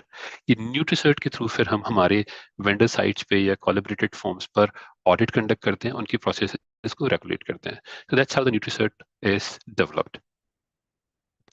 न्यूट्रीसर्ट के कुछ एग्जांपल है मेरे पास जो मैं आपको बताना चाहता हूँ। ये न्यूट्रीसर्ट के सर्टिफाइड फॉर्म्स हैं। अगर आप न्यूट्रीसर्ट के सर्टिफाइड फॉर्म्स को देखेंगे तो आप पाएंगे कि हम मिट्टी की उर्वरक क्षमता का ध्यान रखते हैं। न्यूट्रलाइट में हम, या न्यूट्रीसर्ट में हम इस बात का ध्यान रखते हैं कि ये ऐसे एरियो में हो जहाँ पर इंडस्ट्रीज ना हो, ऐसे एरियाज में हो जहाँ पर कंटेमिनेटेड एयर पॉल्यूशन या वाटर पॉल्यूशन ना हो। इंडस्ट्रियल एरिया से, रोड से दूर होते हैं ये प्लांट्स। ये ऑर्गेनिक फॉर्म्स होते हैं, और ऑर्गेनिक फॉर्म्स की भी एक रिक्वायरमेंट है कि लगभग 3 किलोमीटर के एरिया में कोई भी ऐसा फॉर्म्स नहीं होना चाहिए जहाँ पे पेस्टिसाइड्स का छिड़काव हो रहा हो। तो ये पेस्टिसाइड्स से फ्री फॉर्म्स होते हैं। वो लोग जो इसमें काम करते हैं, उनकी सस्टेनेबिलिटी के लिए, उनकी लाइफ को बेहतर बनाने के लिए, उनके बच्चों को एजुकेशन देना, उनको कम्युनिटी को गाइड करना, उनको खेती के प्रिंसिपल सिखाना, उनकी हेल्थ एंड वेलबींग का ध्यान रखना भी हम न्यूट्राइट फॉर्म्स और न्यूट्राइट के या न्यूट्रीसर्ट प्रोग्राम्स के थ्रू करते हैं। एक और एग्जांपल है जहां पे हम देखेंगे उन फॉर्म्स के बारे में जिन्हें हमने रिजेक्ट कर दिया, क्योंकि कई सारे लोग, दुनिया के हर किसान की शायद ये सपना है कि वो न्यूट्रलाइट या न्यूट्रीसर्ट के साथ जुड़ के हमारे साथ काम करे, क्योंकि जिस तरह से हम उनकी वेलबींग का ध्यान रखते हैं, शायद उनके लिए वो एक सपना है। न्यूट्रीसर्ट कई सारे फॉर्म्स को रिजेक्ट करता है जो इंडस्ट्रीज के पास हों, क्यों? क्योंकि इंडस्ट्री से निकलने वाले धुएं से उनकी क्वालिटी पर, उनकी प्रोडक्शन कैपेसिटीज पर असर आएगा। हम धूल मिट्टी वाले इलाके से उनको दूर रखते हैं। हम चाइल्ड लेबर को प्रमोट नहीं करते, हमारी किसी भी फॉर्म्स में चाइल्ड लेबर नहीं होगा। हम पेस्टिसाइड्स को यूज नहीं करते, हम ऑर्गेनिक फर्टिलाइजर्स के थ्रू ही खेती करते हैं। ये हमारे, अगर ये कंप्लाइंसेस मीट नहीं होती तब हम उन फॉर्म्स को रिजेक्ट करते हैं और न्यूट्रिसर्ट फॉर्म्स में नहीं मानते। बहुत जरूरी है कि ये सब जो आप करते हो, आप न्यूट्राइट कैटेगरीज के बारे में बात करते हो या न्यूट्रिसर्ट प्रोग्राम्स के थ्रू प्रोडक्ट क्वालिटी को इंश्योर करते हो, इन सभी के दौरान, या पूरी कंप्लीट ट्रेसेबिलिटी भी रखते हो, इन सभी के दौरान सस्टेनेबिलिटी की जाए। क्योंकि जो भी बिजनेस या जो भी एक्टिविटी सस्टेनेबल नहीं है वो लंबे वक्त के बाद या कुछ समय के बाद बिखर जाएगी। सस्टेनेबिलिटी कैसे? जमीन में उर्वरक क्षमता को बनाए रखना। दूसरा, एनवायरमेंट इकोसिस्टम का ध्यान रखना। जो लोग इन खेतों में या न्यूट्रिसर्ट फॉर्म्स में काम करते हैं उनकी लाइफ को बेहतर बनाना, उनकी एजुकेशन का ध्यान रखना, उनकी जिंदगी को बेहतर बनाना। सस्टेनेबल पैकेजिंग को यूज करना, ऐसी पैकेजिंग जो या तो रिसाइकिल की जा सके, या रिसाइकिल अगर नहीं भी की जा सकती तो उनको रिकलेक्ट करके उनसे नए प्रोडक्ट दोबारा बनाए जाएं। इस तरह से हम पूरे एनवायरनमेंट का ध्यान रखते हैं, एनवायरनमेंट के साथ वो लोग जो काम करते हैं उनका ध्यान रखते हैं, तो एक सस्टेनेबल बिजनेस जनरेट करते हैं। इनफैक्ट इस सस्टेनेबल बिजनेस की चेन में आप और मैं भी आते हैं। हम सभी जहां अपनी हेल्थ का ध्यान रखते हैं वहीं अपनी फाइनेंशियल वेलबींग को भी ग्रो करते हैं। इस तरह से हम अपने बिजनेस को सस्टेनेबल बनाते हैं। अच्छा, एक सवाल है मेरा, आप में से काफी लोगों को शायद ये पता होगा कि हम भारत में रिसर्च एंड डेवलपमेंट लैब हैं हमारी, जो ऑपरेट करती हैं और प्रोडक्ट डेवलपमेंट में इन्वॉल्व हैं। आप में से कितने लोगों को पता है कि ये लैब हैं? और अगर पता है तो प्लीज एक बार मुझे चैट बॉक्स में बताइए कि भारत में हमारी कितनी रिसर्च लैब हैं। ओके, संजय जी कहते हैं कि नहीं। और आगे मुझे बताइए प्लीज अपने चैट बॉक्स में। ओके, आशा जी बोलते हैं कि नहीं, उन्हें नहीं पता है इस बारे में। चलिए मैं आपको एक जल्दी से क्विक रिव्यू कराता हूँ हमारी भारत में। ओके, कुछ ने कहा है चार, कुछ ने कहा है तीन। ओके, शांतनु कहते हैं चार लैब है, रमेश जी कहते हैं चार, वेरी नाइस। फराज कहते हैं चार लैब्स हैं, वेरी नाइस। आई थिंक आप लोग तो पहले से काफी अवेयर हैं। ओके, सो हमारी पूरे भारत में चार लैब हैं, जिनमें से एक लैब गुड़गांव में है जो हमारी सेंट्रल लैब कहलाती है। एक लैब हमारी चेन्नई में है जहाँ पे हम फूड डेवलपमेंट का काम करते हैं, फूड फॉर्मुलेशन में, जैसे पाउडर्स बना, या पाउडर के अलावा चॉकलेट बार्स या गमीज, या इस तरह की कोई भी फॉर्मुलेशन जो फूड कैटेगरीज में फूड की तरह कंज्यूम की जाएगी, वो हम चीनी में डेवलप कर रहे होते हैं। हमारी एक बॉटनिकल लैब है जो हर्बल इंग्रेडिएंट्स डेवलपमेंट का काम करती है, वो बेंगलोर में है। और हमारा एक पायलट प्लांट है जहाँ पे हम स्केल अप कर रहे होते हैं, वो मदुरई में है। तो हमारी चार डिफरेंट लैब हैं। अगर मैं बॉटनिकल लैब की बात करूं तो ये हमारी सबसे अ, जरूरी और खास लैब है, क्योंकि जितने भी हमने बॉटनिकल कंपाउंड्स की बात की, सब्सटेंसेस की बात की, वो इसी लैब में डेवलप किए जाते हैं। ये लैब खेती और किसानों के साथ डायरेक्टली इन्वॉल्व रहती है। वहां से इंग्रेडिएंट का सिलेक्शन करना, ये जो ब्लू इक्विपमेंट दिखाई दे रहा है ये HPTLC इक्विपमेंट कहलाता है। इस HPTLC के थ्रू फिंगरप्रिंटिंग करना, कंपाउंड्स की प्योरिटी एंड आइडेंटिफाई करना, और बाद में उसको हम तक पहुंचाना, ये इस बॉटनिकल लैब का काम होता है। एक और लैब है हमारी जिसे हम बोलते हैं फूड लैब। ये टाइसल पार्क चेन्नई में है। यहाँ पे फूड फॉर्मुलेशन डेवलप होती हैं। जो बॉटनिकल कंपाउंड्स हमें बेंगलोर लैब से मिलते हैं वो चेन्नई तक भी जाते हैं। डिफरेंट कंपाउंड के साथ उनकी फॉर्मेशंस की जाती है और वो फूड फॉर्मेट्स में डेवलप किए जाते हैं।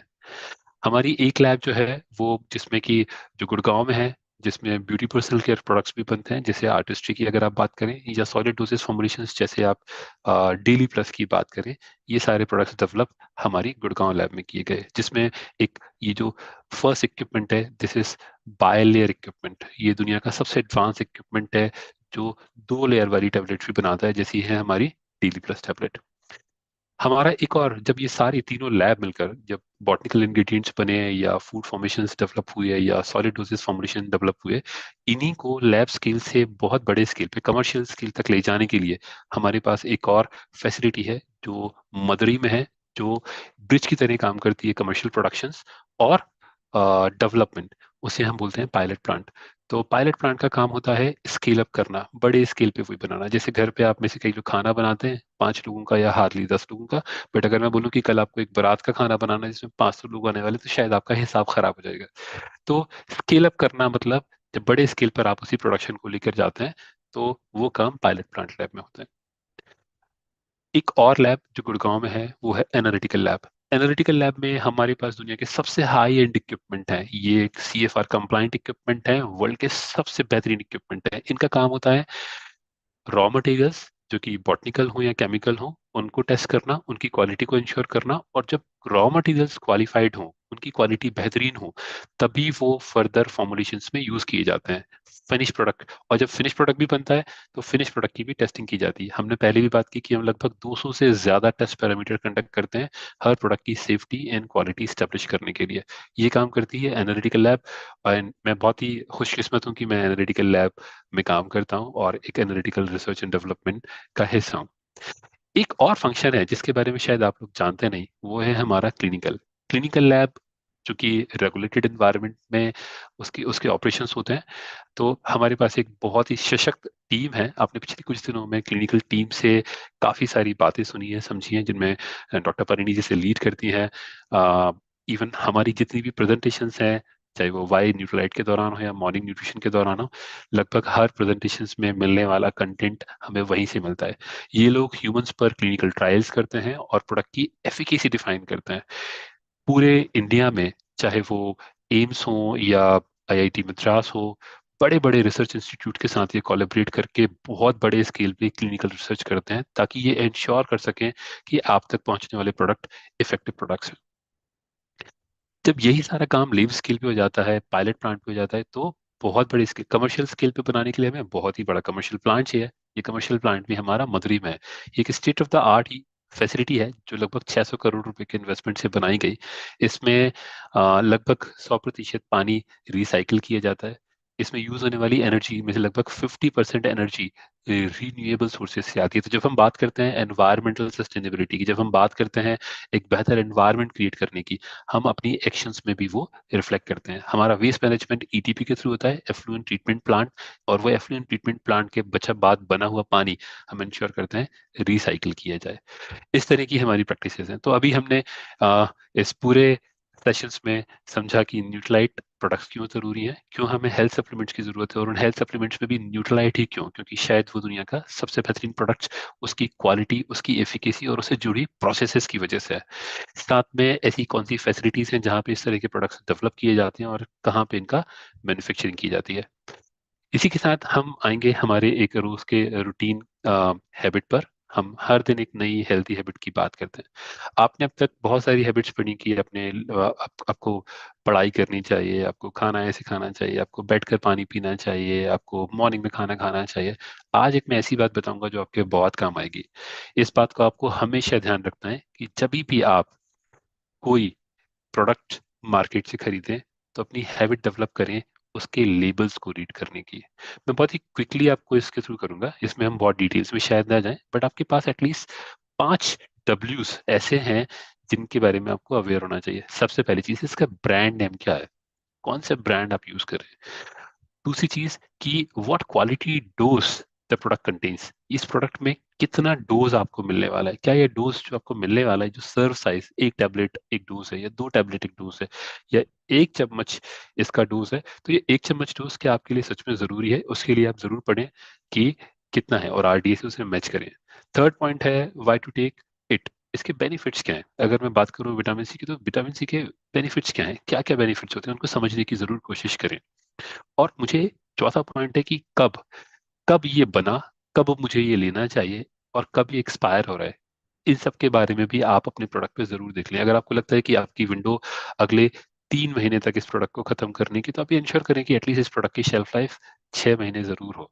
तभी आपके लिए प्रोडक्ट बेहतर है, क्योंकि अगर आप उसकी एक्सपायरी के बाद उसे कंज्यूम करते हैं तो आपको हेल्थ बेनिफिट से ज्यादा नुकसान होंगे।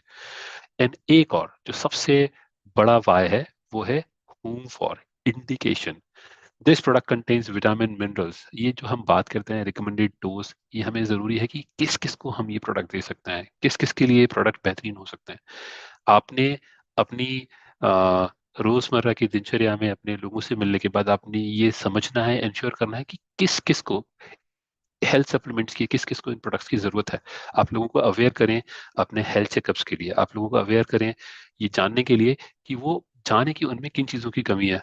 अर्ली एज में करना ज़्यादा बेहतर है, और फिर क्यों उन्हें ये प्रोडक्ट्स लेना चाहिए। एक और छोटी सी डीप डाइविंग मैं आपको बताता हूँ, ये बहुत शायद आपके काम है, कि जब भी आप इंग्रेडिएंट किसी भी प्रोडक्ट पे उसके पीछे इंग्रेडिएंट लिस्टिंग होती है, उस इंग्रेडिएंट में अगर आप देखेंगे तो जो भी सब्सटेंस या जो भी इंग्रेडिएंट सबसे ज्यादा मात्रा में यूज किया जाता है उसका नंबर सबसे पहले आता है, उसकी लिस्टिंग सबसे पहले होती है। जैसे मैंने एक रैंडम कोई प्रोडक्ट लिया, उसमें लगभग आप शुगर देखेंगे, शुक्रोज शुगर या वे प्रोटीन कॉन्सेंट्रेट अगर आप देखेंगे तो लगभग वे प्रोटीन कॉन्सेंट्रेट ही 14% के आसपास है।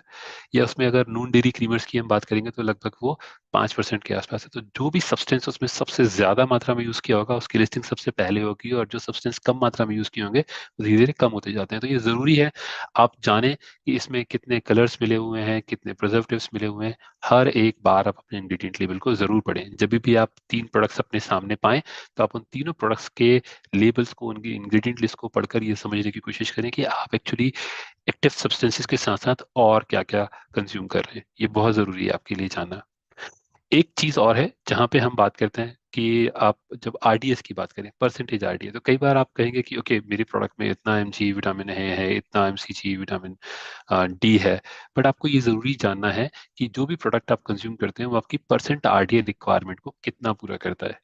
साइंटिफिकली ये जो सजेस्टेड है वो ये कहता है कि लगभग मिनिमम 20% के आसपास, लगभग 20% आरडीए रिक्वायरमेंट आपको पूरी मिलनी चाहिए। अगर उससे भी कम अगर आपको आरडीए रिक्वायरमेंट वाला कोई प्रोडक्ट मिलता है तो शायद आपको उतने हेल्थ बेनिफिट्स नहीं देगा। तो आप देखेंगे कि राइट साइड में हमेशा आरडीए परसेंटेज लिखा होता है, उसके पहले उसका सर्व साइज और सर्व साइज से मिलने वाला कंपाउंड लिखा होता है। तो आप ये इंश्योर करें कि क्या आप सच में जो आपकी आरडीए रिक्वायरमेंट है उस आरडीए रिक्वायरमेंट का 20% या ज्यादा या आरडीए तक आप उस प्रोडक्ट को कंज्यूम कर रहे हैं कि नहीं। फायदे क्या है इनके? फायदे जैसे जो जो फूड है, ऐसे ऐसे फूड्स को आप लेना शुरू करें जिनमें प्रोटीन ज्यादा हो, जिनमें फाइबर ज्यादा हो, जिनमें विटामिन एंड मिनरल ज्यादा हो, और जिनमें अगर आप बात करें तो लगभग 20% से ज्यादा आरडीए की रिक्वायरमेंट को मीट करते हो। हेल्दी फैट लेना शुरू करें। एटलीस्ट ये 4 प्रोडक्ट्स आपके लिए लाइफ में बहुत जरूरी है। प्रोटीन जो कि आपकी बॉडी का बिल्डिंग ब्लॉक है, फाइबर जो आपकी गट हेल्थ के लिए जरूरी है, विटामिन आपने पाया कि अपनी स्टडीज में हमने देखा कि वो विटामिन से ज्यादातर फूड में वो बचता नहीं है, तो विटामिन की प्रोफाइलिंग जरूरी है। आपने नोटिस किया होगा कि जब आपकी तबीयत खराब होती है तो डॉक्टर भी आपको कहता है कि यार मल्टीविटामिन लेना शुरू करो, बट आप बस वो उतने ही दिन के लिए लेते हैं जितने दिन आप तबीयत खराब है और बाद में उन्हें बंद कर देते हैं। आप ये नहीं जानते कि अगर ये विटामिन अगर आप लेते रहेंगे तो शायद आप आगे आपकी तबीयत खराब होगी ही नहीं। किन चीज़ों को आपको अवॉइड करना है? वो प्रोडक्ट्स जिनमें फैट कंटेंट ज़्यादा हो, वो भी सैचुरेटेड फैट, शुगर कंटेंट ज़्यादा हो, हाई सोडियम वाले कंटेंट जिनमें हाई कैलोरीज हो, और रिफाइंड या हाई प्रोसेस्ड फूड, इनको आपको अवॉइड करना है ना। इनके कुछ फायदे भी हैं, जैसे आप बेहतर चॉइसेस बनाने लगते हैं, आप प्रोडक्ट को बेहतर इवेल्युएट करने लगते हैं, आप ज़्यादा कॉन्शियस हो जाते हैं आप हर उस चीज़ के लिए जो आप कंज्यूम कर रहे हैं। इसी के साथ हम अपनी शाइन मंत्रा को एक बार रिवाइज करते हैं। शाइन मंत्रा में हमारी पहली बात है कि हम अपने ईश्वर को, अपने आप को, अपने माता पिता को, अपने गुरुओं को, अपने कुल को, और हर वो शिक्षक जिसने हमें जिंदगी में कुछ सिखाया है उनके लिए ग्रेटिट्यूड हो, उनके लिए ग्रेटफुल हो, उन्हें धन्यवाद दें, और एक अच्छी उम्मीद के साथ अपने दिन की शुरुआत करें। अपने न्यूट्रिशंस को पूरा करें। अपने आप को, न्यूट्रिशन आपका फ्यूल होता है, तो आज के दिन के लिए आप अपने आप को फ्यूल जरूर दें। आप अपने आज के मकसद को एक बार विजुलाइज करके जरूर देखें, और ये भी नोट डाउन करें कि कैसे आप अपने इस मकसद को पूरा करने वाले हैं। हर दिन एक नई चीज सीखनी जरूरी है। आज मुझे लगता है कि आपने कुछ अब तक सीख लिया होगा, अगर नहीं तो आप दोबारा से इन सब चीजों को रिविजिट करें और अपने लिए, अपने माइंड में कहीं इन लर्निंग्स को पार्क जरूर करें ताकि ये आपके काम आए। और एक्सरसाइज डेली अपना वक्त निकालें, एक्सरसाइज करें। और एक्सरसाइज के लिए उससे पहले मैं आपको लेके चलता हूँ रेसिपी ऑफ द डे पे। तो आज हम 3 रेसिपीज की बात करेंगे, जिनमें पहली रेसिपी है कि लेट्स मेक सम रवा रवा इडली। इडली। सूजी में दही एंड पानी मिक्स करो एंड सोक होना रख दो। उसमें डालो Nutrilite fibre and Nutrilite all plant protein powder. अच्छे से मिक्स करो। देन एक पैन में ऑयल डालो along with some jeera, mustard, kaju, green chillies and curry leaves. तड़का सूजी मिक्सचर में डालो along with some carrots, salt and baking soda. Idli के सांचों में थोड़ा सा ऑयल स्प्रे करो एंड थोड़ा थोड़ा मिक्सचर डाल दो। Steam the rava idlis for 10 to 15 minutes and serve hot with some hot sambar. Very nice.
Very nice. इसी के साथ अब हम अगली वीडियो पे चलते हैं जो है exercise of the day, right?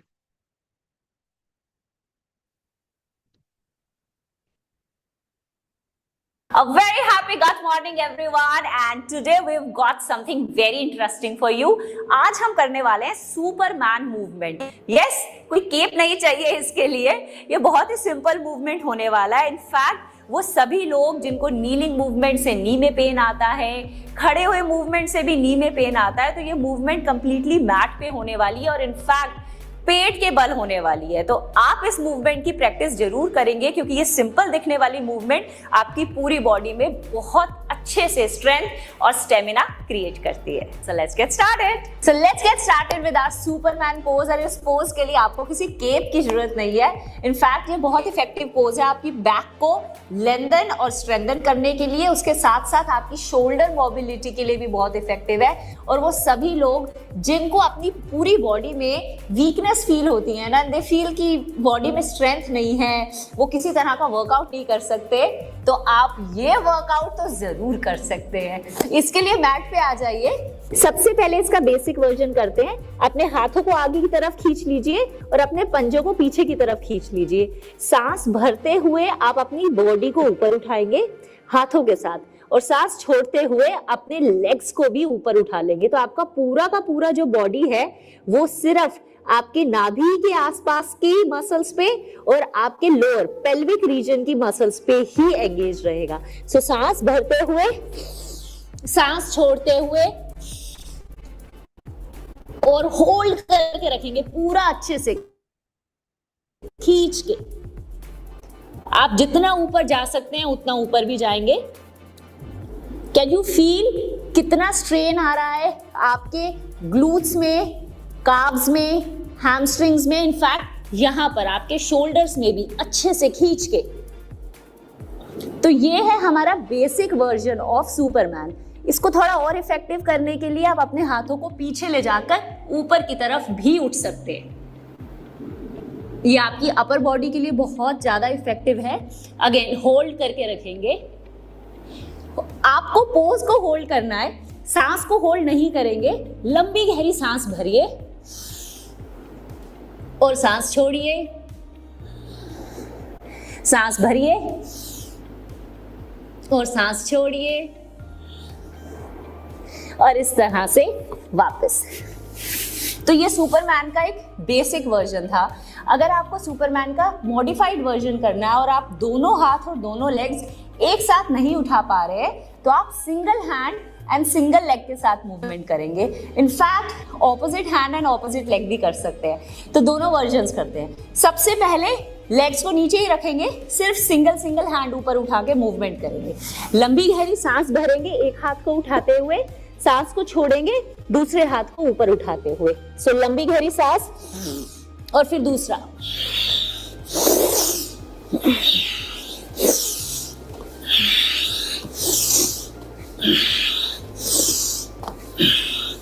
Easy. अगर हम सेम मूवमेंट लेग्स के साथ कंबाइन करें, मतलब opposite hand and opposite leg. लंबी गहरी सांस भरते हुए, फिर सांस छोड़ते हुए,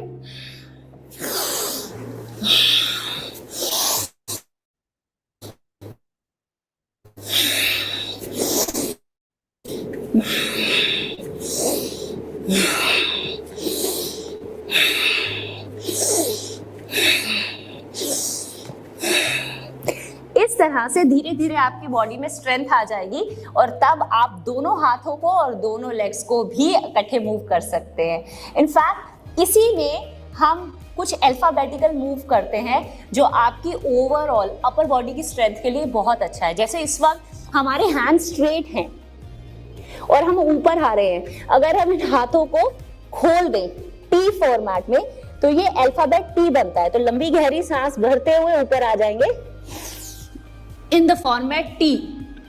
अगेन कोर पे बहुत अच्छी स्ट्रेंथ आ रही है और आप इसको होल्ड करके रखेंगे, लेकिन सांस लगातार छोड़ते और लेते रहेंगे।